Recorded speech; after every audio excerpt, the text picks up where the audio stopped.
Hey everybody, it's EpilepsyBlogger. You might have seen my other video on breathing techniques, and I mentioned in that video, if you haven't seen it, go watch it first, but I mentioned in that video that I'm going to be doing a couple more to kind of help give some other options for those who are didn't feel they were successful from those breathing techniques. I will mention that you want to do them for a while over time before you start to say, oh, this is not working.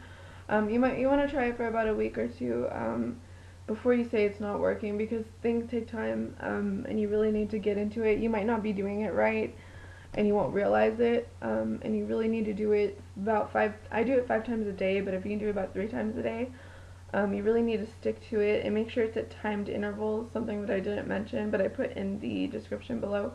You want to try to time it same time every day. Your body is like a clock, so and that's one thing my doctor mentions to me all the time. Body's like a clock. You want to do everything at the same time every day. It's really hard to stick to that, but if you can keep it in the same like general area, maybe like right after you eat lunch, do it, or right before you eat lunch, do it, or maybe right after you go to the gym, things like that. You want to try to keep it timed as much as you can, or in the same general area. I mentioned I was going to tell you some other techniques. Today we're going to talk about the pillow technique. So I got a pretty pillow. And this is one that I learned from a mother, and this is one that her son likes to do a lot.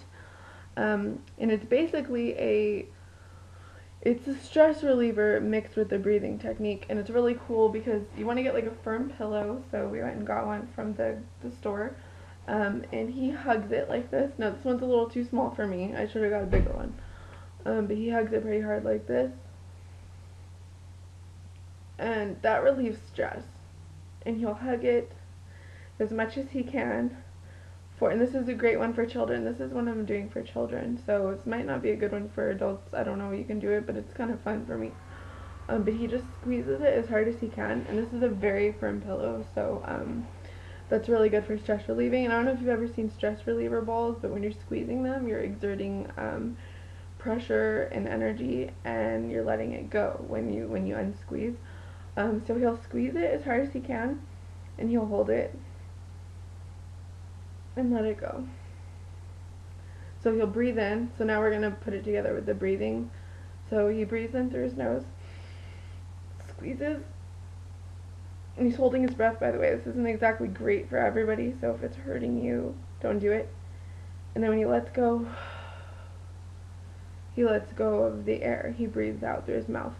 You can do it for shorter amounts of time if you feel like you're getting stressed out from this, because some people can't take stress, and this does involve a little bit of stress, so it's kind of like a two-way thing, because you're sort of stressing yourself out because you're using your muscles, and you're holding your breath, but for some people that really works very well. That's why I'm showing different techniques.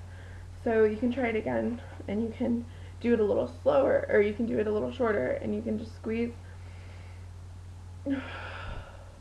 and let out really quickly.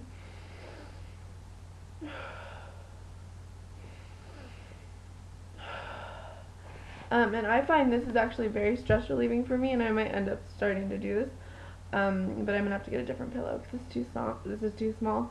The one her son uses is kind of like a round pillow, and but he's a little kid, so but it's a really cool way to help your kids get into doing this, because some of them don't find breathing techniques to be fun, but maybe if you buy them a really cool pillow that they think is cute and you let them pick one out and they start to use it, they may like it and feel more encouraged and more motivated to do this. And it's really important to use breathing techniques because, like I said, over time they'll become a reflex, and when a seizure starts to come on, and you need to tell them when a seizure comes, I want you to try to do this, because it will slow it down.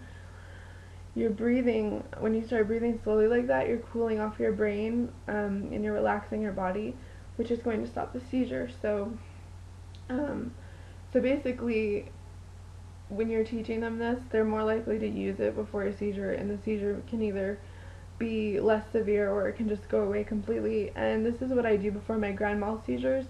Well, the breathing technique without the pillow, I've just started doing this, but the breathing technique without the pillow I've started doing before seizures, and it will get rid of my grand mals completely. Now the other ones it won't get rid of, but it will get rid of the grand mals, or it will lessen them in severity, which is great, so they'll be shorter.